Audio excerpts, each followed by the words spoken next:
In this video, I want to talk about one concept about selling a business that not a lot of people understand, but if you do, it will make a material difference in the amount you sell your business for. 15 bad offers are worthless. One well-structured offer is worth more than an infinite amount of offers from people who can't close, who won't close, who you wouldn't want to close with anyways. You'll see lots of middle market, lower middle market investment banking firms saying, we guarantee 15 offers on every deal. We guarantee 20 offers on every deal. But the old quote goes, and is the same in this business as in any, is 100 rabbits don't make a horse. All of the lousy offers in the world aren't going to create a good outcome. You don't get paid on the amount of offers you get paid on the right offer that you get. And that's why volume is never a replacement for quality. And what is the really relevance of this is that the approach, if you will, to selling a business needs to be one that pursues quality, not volume. And they're really not the same. So you're going to have some firms that are reaching out to anyone and everyone, 10,000 person mailing list. It'll be on their website. We market to a database of 700,000 people that want to buy companies because they opted into a Cody Sanchez or Alex Hormozy video, and now they want to buy businesses, and they want to buy your company. And if you can imagine, do you think they're going to pay lots of money for your company, a business that they have no idea how it works, no understanding? No. Right? Remember, ignorance is valued in the buying of a business. So if somebody has a level of ignorance, if you want to be meaner, a level of stupidity, a level of not understanding a business, they need schmuck insurance is what we used to call it. So they will value, there'll be a discount applied to how much they will pay for your company based on how much ignorance they have about how to run the business. The only way to be successful running a company that you have no idea how to run is to pay so little for it that you can withstand, that the cash flows of the business you made will protect that future buyer until they finally learn how to either be good at something or not be bad at it enough to continue it forward. But that's all coming out of your pocket. Whereas if you sell a company to someone who knows what they're doing, to someone who wants to buy something you're selling instead of build something themselves, whether it's for access, whether it's for capabilities, they can pay a lot more. They don't need the ignorance discount. They need the thing you have. They know what they are doing. So in today's video, let's hammer through 10 reasons why, because you're going to get bombarded. We could name 10 different firms, but we don't want to get any nasty grams sent to us that promote mass marketing. Send it to everybody, get as many offers as you can, but looking in those directions are just not going to get you the same quality as looking in the right directions. And so these are the 10 reasons why 15 offers is not the same as one good one. I'm Arthur Petropoulos, Managing Partner and President here at Hillview Partners. We're a middle market investment banking firm helping companies generating $1 million to $20 million a year in EBITDA or pre-tax earnings sell their companies or secure capital. So in today's video, let's dig further now into 10 reasons why chasing lots of offers is not the ideal strategy in selling a business and why chasing the right offers is and how they're different. So one, chasing lots of offers is a waste of time. If you put your business on biz, buy, sell and say, I would like offers, you're going to get so many offers for your company at 3 times EBITDA.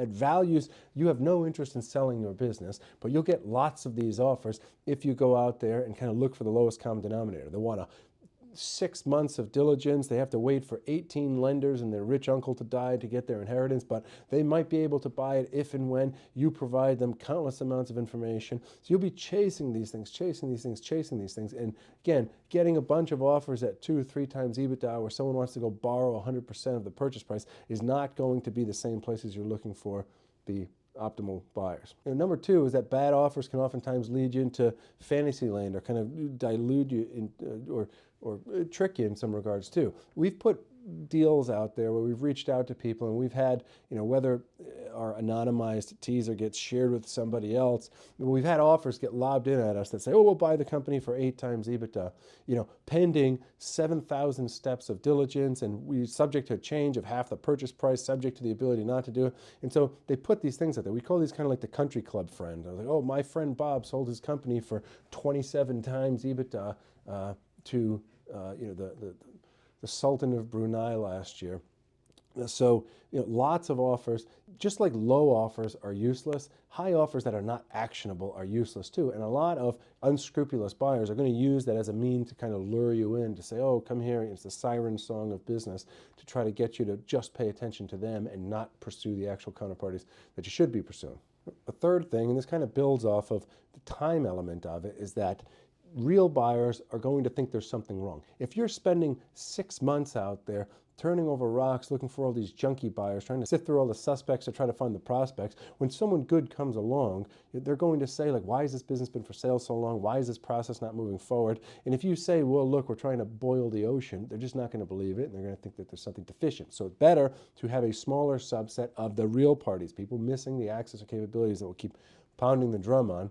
Find those people, you can move the process forward, and it's not going to give mixed signals to the audience, the right audience that you want. I don't know, for a lack of a less crude example, but whether you're a guy, girl, whatever, it's no particular gender, but if you just date terrible people all the time, then if Mrs. Right or Mr. Right shows up and they say, you know what, you seem like a great person, however, looking at this laundry list of misfits that you've been spending time with, like, what, I have to believe there's something deficient about you, right? And leave the dating advice alone, but it's not that different in business. Fourth reason here is that bad offers, you're usually very, very vague on structure. So even if we say bad qualitatively, even if you get one of these things that say, hey, we'd pay a number that we like, but again, you're kind of looking at a non-specialized person with no particular angle, has not been vetted, and they're just lobbing offers at things. The structure is going to be, hey, we'll give you 90% over time out of your own cash flow after we borrow 10%.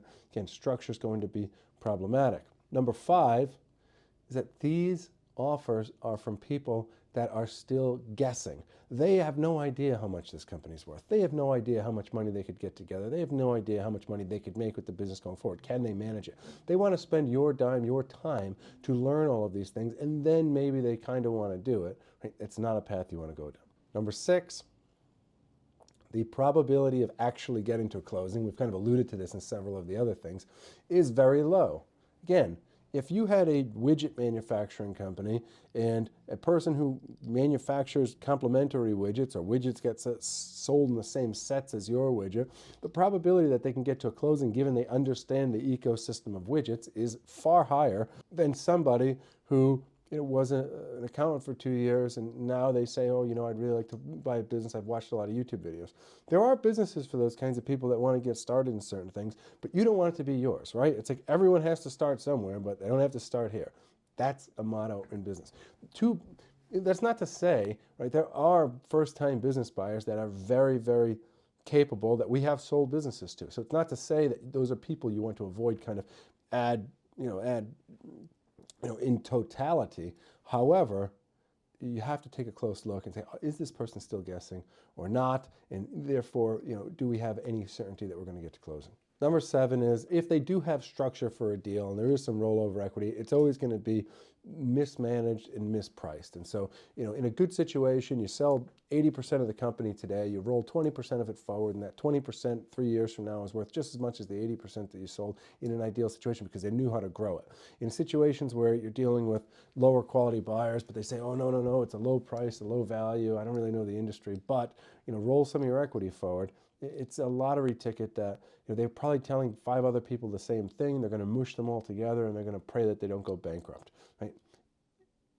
You should only want ownership in a other business after you sell your business if you have confidence that they can do a better job than you could. Otherwise, don't sell the business. 8, bad offers come with usually restrictive and sloppy exclusivity. And exclusivity is the idea that if someone signs a letter of intent with you, that for 60 or 90 days you might not talk to anybody else as you work towards, through diligence, to get to a closing. I've seen, again, situations where people have come to us after they've had deals fall apart, where they said, oh, you know what, we signed a 6-month exclusivity, or we signed a 3-month exclusivity where the buyer had the unilateral, just on their side, option to extend it for as long as they want. Right? It's a prison sentence. They can just keep all the leverages on their side. You don't have the ability to pull the cord if you feel like something's not going in the right way. And so we've seen bad offers. Usually a telltale sign of a bad offer is a sloppy or an overly restrictive exclusivity that they hope that you're just not familiar or fluent enough in the terms to push back on it.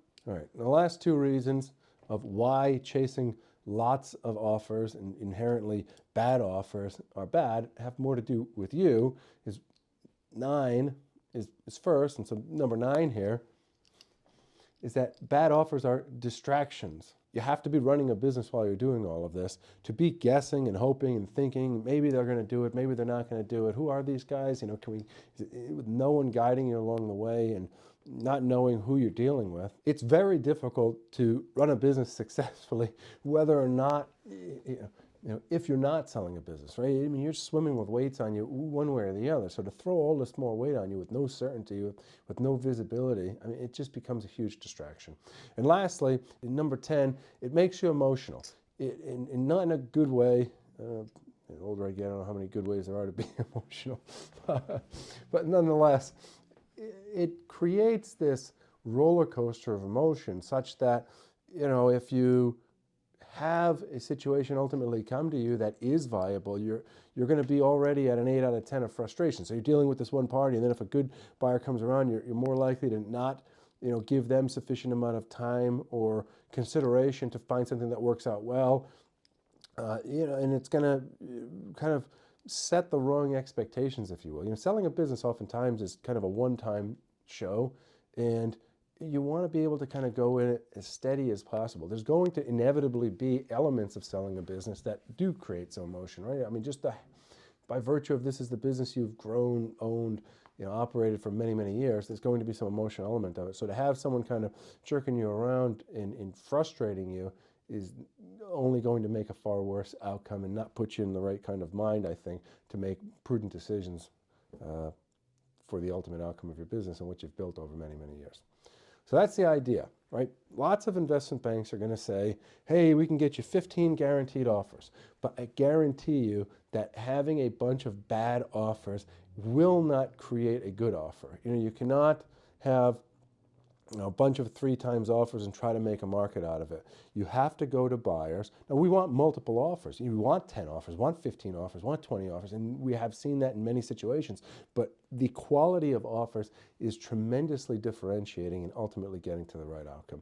We'll list all these reasons, run through them again, but the idea is quality, not quantity. Ideally, you want both, but quality is the one thing that is a non-negotiable. And so you must reach out to in a targeted fashion, the right kind of counterparties that are missing your access or capabilities, that are missing the puzzle piece, that can buy versus build, all the mantras that we kind of pound the drum on in all of our videos, not just blasting this out to biz, buy, sell, not just blasting this out to 10,000 people, 50,000 people on a mailing list, that could be interested, that are going to kick tires forever. So running through the reasons, first, they're going to waste your time. Second, they're going to put fantasy, fictitious numbers and set the wrong anchors in your mind.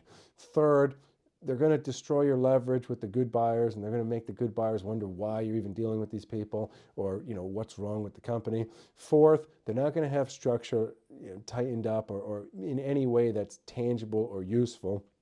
5, they're going to be for people, these are going to be from people that they're still trying to learn and understand and evaluate if this is even viable for them on your dime, on your time. 6, they're going to have a very low certainty to close. 7, they're not going to value, if there is structure, if there is a second exit, it's going to be a guessing game. It's going to be, spin the wheel and maybe you get your money back and maybe you don't. 8, they're going to have sloppy and restrictive exclusivity. 9, they're going to distract you from running the business. And 10, they're going to just frustrate you. So in the search for an acquirer for your business, you need to have, as we always say, the right narrative, yes. The right process, yes. But you need to have the right audience. It's not everybody, right? These things are not for everyone. The person that's going to buy your company, the firm, the strategic acquirer, whoever it is, whatever shape they take that's going to buy your company, they need to have experience, they need to have interest, they need to have capabilities, and you need to be the missing puzzle piece in some shape, form, or fashion for them. That's the thought for today. Hope the year is getting off to a good start for everyone. Keep pushing forward. God bless. We'll see you next time.